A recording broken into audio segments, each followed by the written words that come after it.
এটা একটা জার্মানি কুকুর, অনাদরে অবহেলায় বড় হচ্ছে রাস্তা রাস্তায় বেশি কুকুরদের সাথে।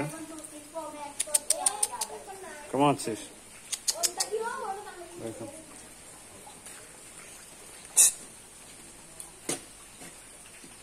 এই শেপার্ড, এই শেপার্ড, কেমন আছিস?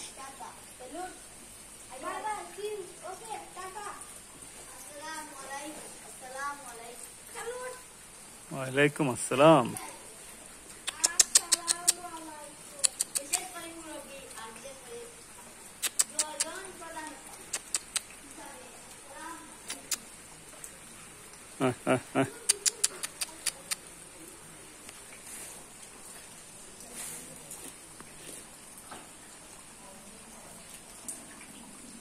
ওর বউ পাশেরটা।